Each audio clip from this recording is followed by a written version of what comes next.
contact with Zach Brook. Very good. Thank you very much for joining us. Okay, so now we got a matchup to talk about, Zach. Warriors, Raptors. Your initial thoughts on how these teams match up? I like it, especially with Durant now out for game one. I feel like it's a more even playing field, and I think it's going to be a great series. And I don't think, I know the Warriors are going to be overwhelming favorites, but I don't think people should completely undersell what Toronto's been able to do. I think it's been very impressive, especially having a first year head coach. Yeah, what has stood out to you about the way that Toronto has been able to make this run? Because a lot of people, myself included sometimes, kind of counted them out when it came to advancing as far as they have. I just think Kawhi Leonard is completely back from his injury, and I think they're just clicking, and the bench is actually contributing, but they still need more of an effort from some of the members of their starting lineup. And I think Milwaukee just missing a lot of shots, and a lot of it was missing open shots, but a lot of it was just great defense. And Leonard's been keeping them in the games, and they haven't been shooting necessarily that well. He's been phenomenal. It's not just scoring and defending. He's passing. He's making good plays. When he's getting double teamed, he's flipping it out to the open man, and he's just being that leader they want to be. And him being a very kind of low, kind of like quiet individual. He's a humble leader. He's not egotistical. He's going to do what needs to be done, and he does the dirty work. And I think that's the kind of the leader that they need. So I think he's been everything they wanted and more, and I'm excited to see him back in the finals. We can see the way how Kawhi Leonard can completely take over a series and really make it his own. But how do you see the Warriors defending him out of the gates? I think it's going to be interesting because he's either going to be matched up with Steph or Clay, and they love running around and getting their off-ball screens, and it's going to tire him out a little bit. And you can see he was exhausted in Game 6 the other night, and I think that could affect his fatigue's going to be impacted. But I don't think it's going to impact him to the point where he's going to be missing the shots he needs to make. That extent could affect some of his other teammates, especially I think maybe Danny Green. Danny Green's most likely going to be matched up in whichever member of the backcourt Kawhi is not guarding. And if he's exhausted from chasing them around, I don't know how well his three is going to be going in. Let's flip that question on its head, Zach. How do you see the Raptors defending Golden State and the Splash Brothers? I think they're going to probably try to do more small ball. I think Ibaka and Draymond's a good matchup, and then you have Siakam and Kevon Looney. I think that's also good. I don't know how impactful Marc Gasol is going to be in the series because he really hasn't been that guy that they needed since they got him. I know he's been like a good vocal presence in the locker room, and he brings that veteran leadership and that defensive mentality. He's got the Defensive Player of the Year award. He's got 3 All-Stars. He's like the grit and grind Grizzlies. He's going to do the dirty work. But I don't know what's going on. He shot 34% in the series against the Bucks, but he's never shot less than 42% in his entire career. So that's a drop off. And there's points where he's starting and then he's playing 5 minutes in the second half.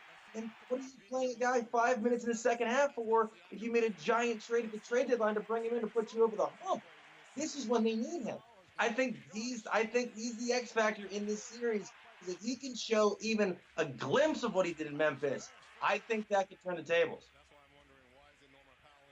How about this as a potential matchup? Now, you mentioned the Kawhi fatigue factor guarding either Clay or Steph, but how about this? How about you have him on Draymond Green because you see the way Draymond facilitates the offense, okay? His ball movement is really what it helps clear up Clay and Curry. What if you have Kawhi choke that out and you have Lowry on Curry, Green on Thompson? Does that work? I think it'll help kind of like slow down some of the passing routes, but I think Steph's just too fast for Lowry. Lowry's a good defender. He's going to be able to back him down, but with the off-ball movement, you need – and plus, if a night that Draymond's not shooting that well, you're going to have kind of Kawhi playing off him a little bit and helping out with the team defense. I think you got to have him on one of those two. If Durant comes back, he's going to be on him. But I think to have him on unless Draymond's shooting the lights out, I can't see that happening. But they could potentially try it out. Maybe it's good. It's good for basically the pass protection. You're not locking it all down. So I think it'd be good on that extent. But if Steph and Clay can get going without Draymond setting them up, that's a recipe for failure. Zach, which player not named Kawhi Leonard in a Raptors uniform do you think is going to have the greatest impact in this series? Who is that X factor for Toronto? I think it's got to be Danny Green. I really do. He shot 14% in their 4 wins against the Bucks. 14%. We saw what he did a couple years ago when he was on San Antonio and they were playing Miami. He was shooting the lights out. He had 2 games. I think it was game 2 he had 27, game 5 he had 24, and they're like, oh my God, this guy cannot miss. And now he can't make it. And he's a streaky shooter. And I'd rather have a guy who could set a play up and get the shot than a guy who's either going to drain them all or completely miss them. He's a great defender, but they need him to score. And if he can't score, I'd put Van Vliet in. I'd put Norman Powell in. You can't keep him on the court. Plus, if he's going to be chasing around one of the members of the Warriors' backcourt, he's going to be exhausted. And his shot has not been falling. He shot 0 for 7 in the past 2 games. 0 for 7 in the Eastern Conference Finals. They were going up against a team that was a great scoring team. This is the best scoring team. You're not going to be able to hold them under 100 points, and you're not going to be able to win scoring 108. You're going to need to slow them down. And if you can't slow them down, and then you can't shoot, I don't know what you're going to do. If Boogie Cousins is able to play, Zach, what kind of impact do you see him making?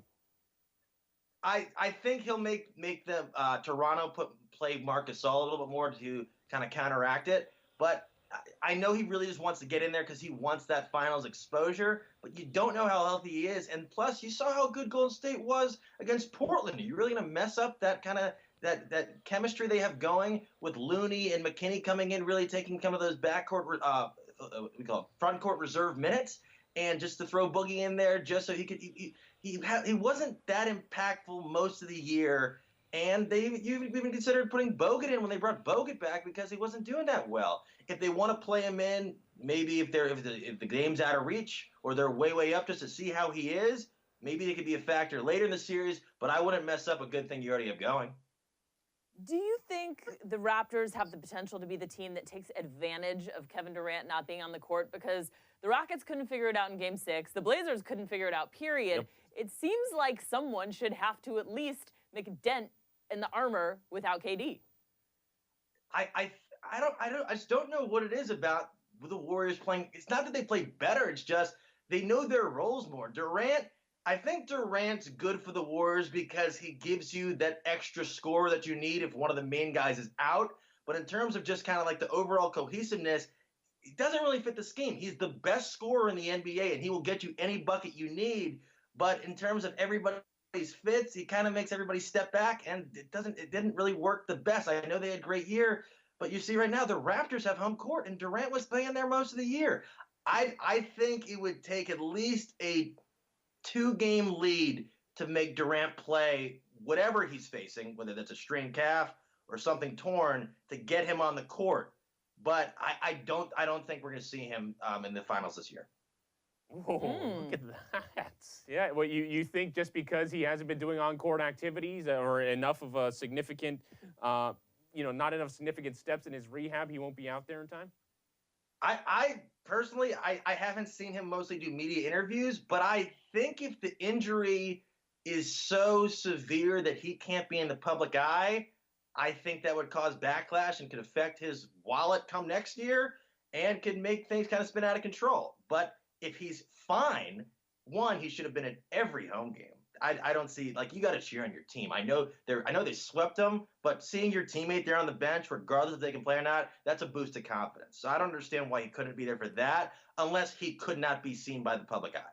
Maybe if the doctors recommended it, I don't know. But it seems that they're just taking it on a week-by-week basis, just try to wait out the water until the season's over, and then maybe it'll come out. But really feels like hockey. They just don't tell you. And the calf strain, I had a calf strain the other day. I was walking. I didn't stay home. Come on. Did you get your calf strain in an important playoff series there, Zach? Or how'd you?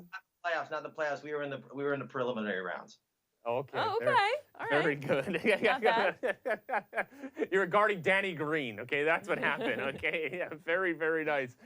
Zach Brook with NBC Sports Washington. Thank you very much. We'll be talking about this matchup more in the coming days. Thank you, Zach. Appreciate it. We need basketball. Thursday cannot come soon enough. This is true. Yep, that's right. Thanks, Zach.